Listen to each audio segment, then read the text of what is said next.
Hello everyone, RS academy के में आप सभी का स्वागत है। मैं अनुज मिश्रा आपको फंडामेंटल्स ऑफ मैकेनिकल इंजीनियरिंग पढ़ा रहा हूं। जैसा कि आप जानते हैं, आज की क्लास में हम लोग देखने वाले हैं कंटिन्यूटी इक्वेशंस, जो कि फ्लूइड मैकेनिक्स का पार्ट है। और इस टॉपिक के बाद हम लोग यूनिट 4 में सेकंड चैप्टर में आ जाएंगे, जो कि हाइड्रोलिक मशीन्स की बात करेगा। आज का हमारा जो लेक्चर नंबर है वो है 4.07। इसका मतलब यूनिट 4 का लेक्चर नंबर 7।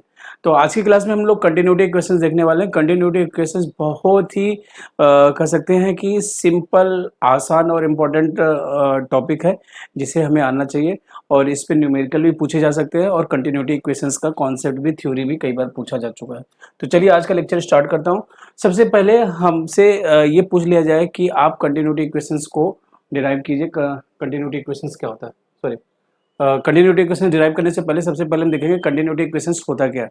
तो कंटिन्यूटी इक्वेशंस क्या है, एक्चुअली में ये बेस्ड है principle of conservation of mass. Conservation mass क्या करता है ना, इन मास को ना तो क्रिएट कर किया जा सकता है, ना तो डिस्ट्रॉय किया जा सकता है, एक फॉर्म से दूसरे फॉर्म में कन्वर्ट किया जा सकता है। तो ये कंजर्वेशन ऑफ मास पे, मतलब जितना मास इन करेगा ना उतना ही मास आउट करेगा, किसी भी यदि फ्लो थ्रू द पाइप हो रहा है। तो सबसे पहले इंपॉर्टेंट, जो सबसे ज्यादा इंपॉर्टेंट है, आपको ये पता होना चाहिए कि कंटिन्यूटी इक्वेशंस किस पे बेस्ड है।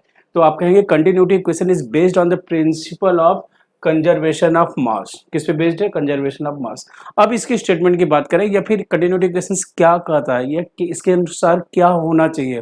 तो कंटिन्यूटी इक्वेशन ने कहा द क्वांटिटी ऑफ फ्लूइड पर second is constant at all the cross sections through the pipe. जैसे मान लिया कि हमारे पास एक पाइप है और ये थोड़ा सा टेपर्ड पाइप है। टेपर्ड पाइप में मतलब इसका जो क्रॉस सेक्शनल एरिया है वो कंटिन्यूसली क्या हो रहा है, चेंज हो रहा है। ये हमारे पास सेक्शन जो है वो क्या हो गया, 1 1, और ये जो हमारे पास क्रॉस सेक्शन है ये कितना हो गया, 2 2। ठीक है, ये 1 1, ये 2 2।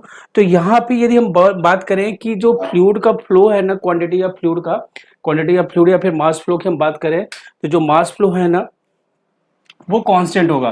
तो यहाँ पे यदि मैं बात करूं तो m1 डॉट जो है m2 डॉट के बराबर होगा। ये कंटिन्यूटी इक्वेशंस ने कहा, मतलब m1 का मतलब है mass flow rate at section 1। m1 dot का मतलब है mass flow rate, mass flow rate at section 1 1। ठीक है। सिमिलरली m2 डॉट की बात करें तो ये भी क्या है, mass flow rate, mass flow rate at section 2 sections पे मास फ्लो रेट की बात करें। ये कंटिन्यूटी इक्वेशंस ने कहा कि सभी सेक्शंस पे मास फ्लो रेट जो होगा वो क्या होगा, बराबर होगा, या फिर क्वांटिटी ऑफ फ्लूइड जो फ्लो करेगा पर सेकेंड वो होगा कांस्टेंट होगा सभी सेक्शन से। इसका मतलब जितना मास इन करेगा पाइप में, ये इधर यदि मैं बात करूँ फ्लो थ्रू द पाइप की हम बात करें, तो यदि यहाँ से जितना इन करेगा उतना ही आउट होगा। तो ये दोनों क्या होंगे, आपस में बराबर होंगे। तो ये कंटिन्यूटी इक्वेशंस ने कहा। ठीक है। यदि सिर्फ कंटिन्यूटी इक्वेशंस 2 नंबर में आ जाता है तो हमें सिर्फ इतना लिखना होता है। इसमें यदि थोड़ी सी बातें और लिख देंगे तो और अच्छा रहेगा। इसका मतलब क्या है, row 1 A1 V1 equal to row 2 A2 B2, ये भी कंटिन्यूटी इक्वेशंस है। या फिर आप लिख सकते हैं, यदि 2 नंबर की मैं बात बोल रहा हूँ, यदि 2 नंबर में ऐसा कुछ आता है तो क्या लिखना है आपको।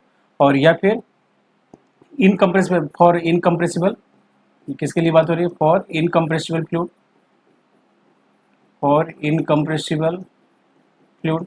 यदि हमारे पास इनकम्प्रेसिबल फ्लूइड है तो उसके लिए कंटिन्यूटी इक्वेशंस हो जाएगा A1 V1 equal to A2 B2। क्यों?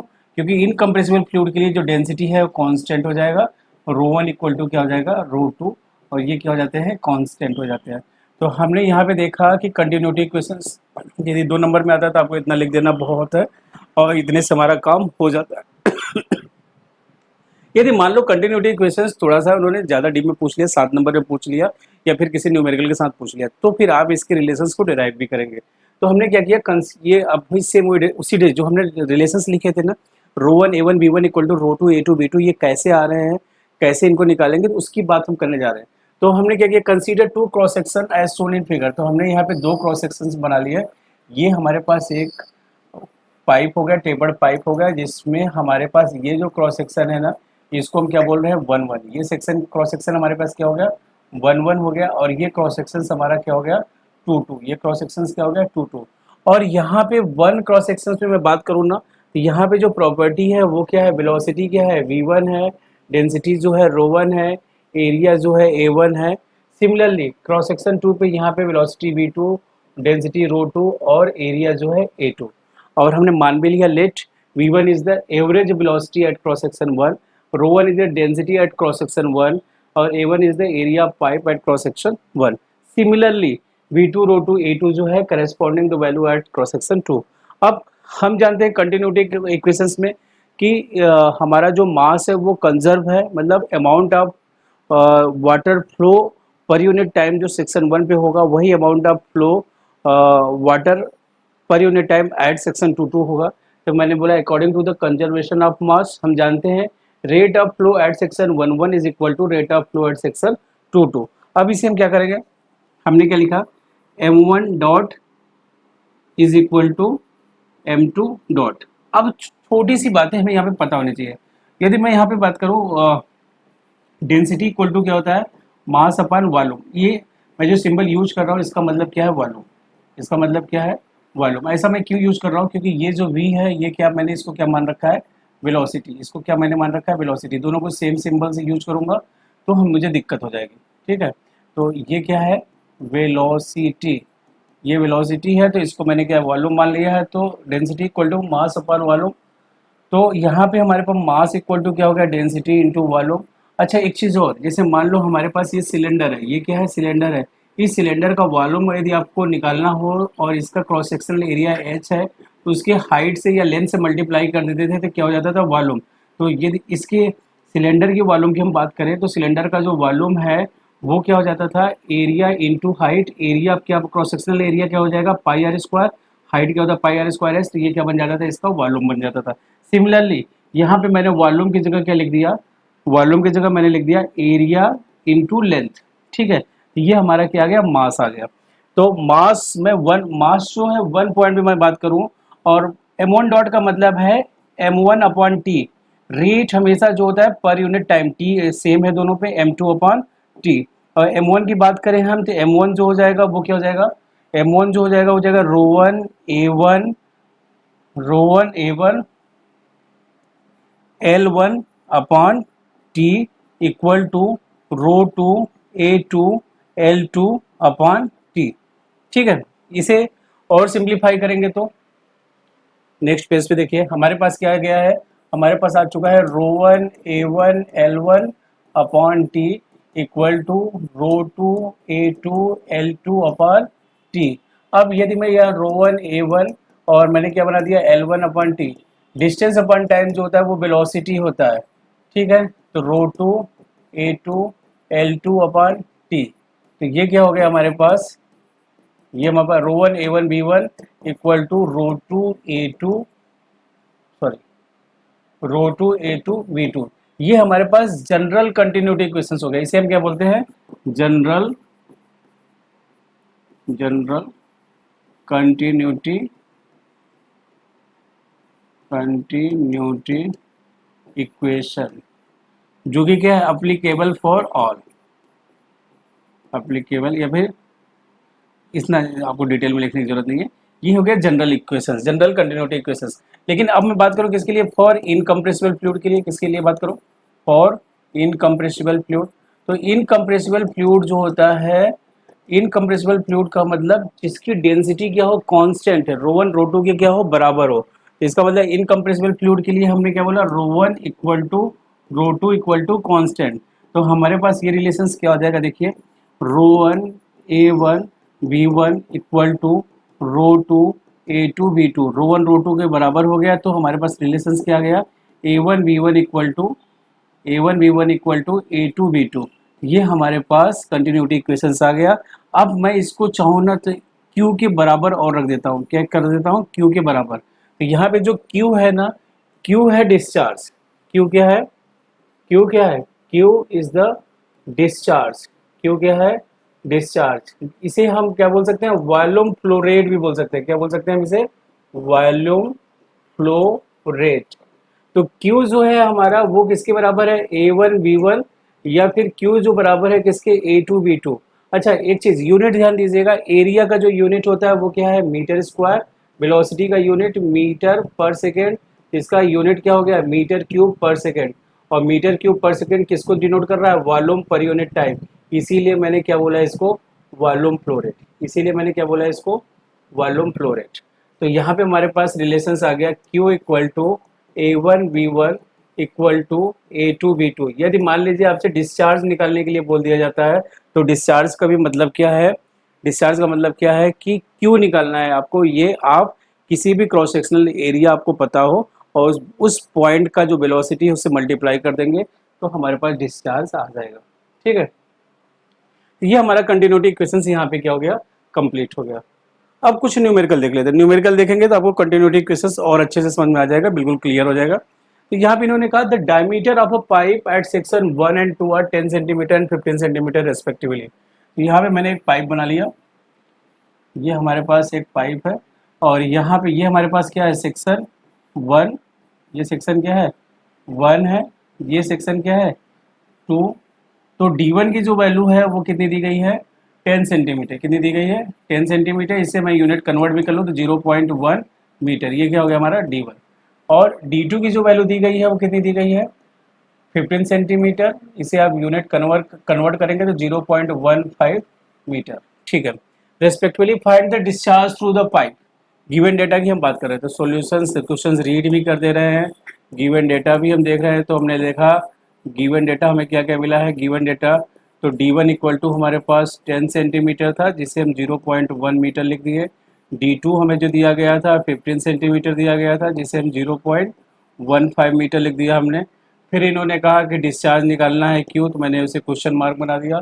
फिर इन्होंने कहा if the velocity of water flowing through the pipe at section 1 is 5 metre per second, इसका मतलब V1 इक्वल टू कितना है 5 मीटर पर सेकेंड। फिर इन्होंने कहा also determine the velocity at section 2, तो इन्होंने कहा कि आप V2 भी बताइए कि 2 सेक्शंस पे क्या वेलोसिटी होगा। बहुत ज़्यादा आसान क्वेश्चन, फार्मूला बेस्ड है। अभी अभी मैंने आपको बताया था कि डिस्चार्ज, क्या बताया था मैंने आपको कि discharge Q equal to we know that, मैंने बोला हम लोग अभी अभी पढ़े हैं, हमने क्या पढ़ा कि डिस्चार्ज Q इक्वल टू क्या होता है A1V1 इक्वल टू A2V2। ये कैसा है, सर्कुलर पाइप, हमेशा कैसे होते हैं सर्कुलर। तो इसका जो एरिया होगा A1 की बात करूं मैं तो A1 क्या हो जाएगा, A1 जो होगा वो हो जाएगा π/4 डी स्क्वायर या फिर π/4 D1 स्क्वायर। ये हो गया हमारे पास π/4, D1 की वैल्यू कितनी है हमारे पास 0.1 का स्क्वायर। यहाँ से हम क्या निकाल लेंगे, एरिया निकाल लेंगे। तो साइंटिफिक कैलकुलेटर आपको अलाउ होगा, आप साइंटिफिक कैलकुलेटर यूज़ करेंगे और वैल्यू आसानी से निकाल लेंगे। तो ये मैंने निकाला π/4 इंटू 0.1 का स्क्वायर, ये हमारे पास आ गया 7.85 10⁻³ मीटर स्क्वायर, किस में आएगा मीटर स्क्वायर में। तो हमने A1 निकाल लिया। अब डिस्चार्ज Q जो होगा वो क्या हो जाएगा A1 इंटू V1। A1 की वैल्यू हमारे पास आई गया कितना 7.85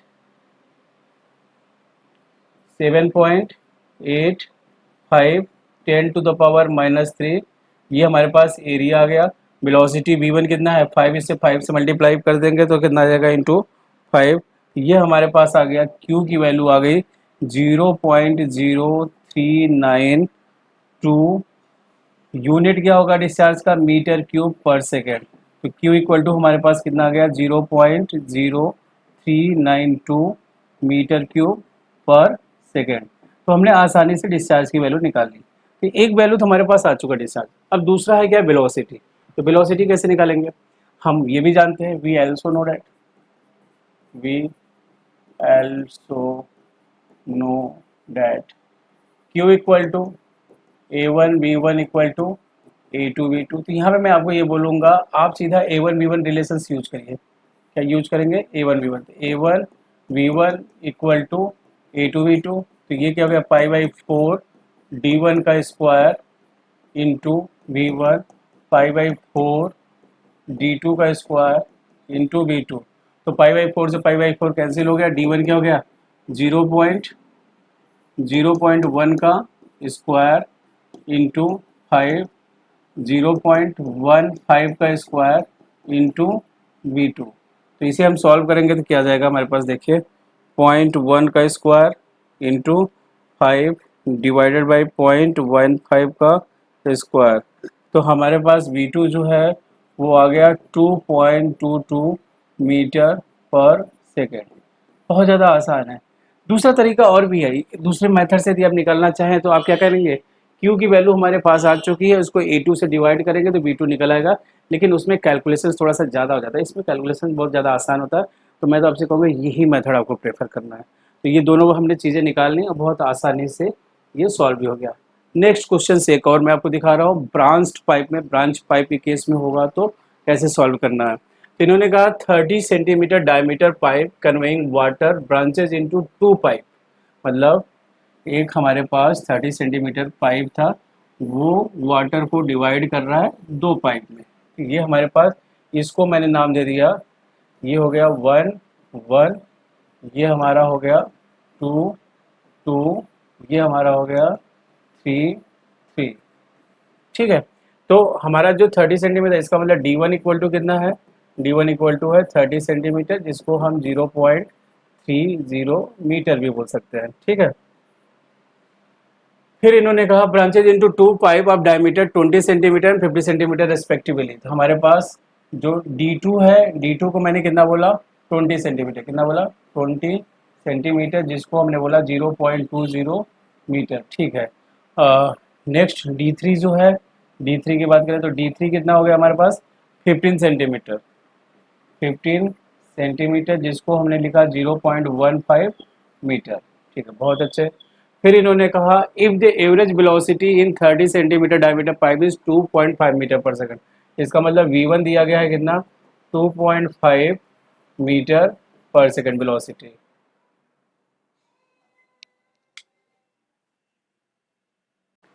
तो यहाँ तक हमने देख लिया कि हमारे पास जो वेलोसिटी है 30 सेंटीमीटर डायमीटर पाइप में, वो कितना है, वो दिया गया है 2.5 सेंटीमीटर। फिर इन्होंने कहा find the discharge in the pipe.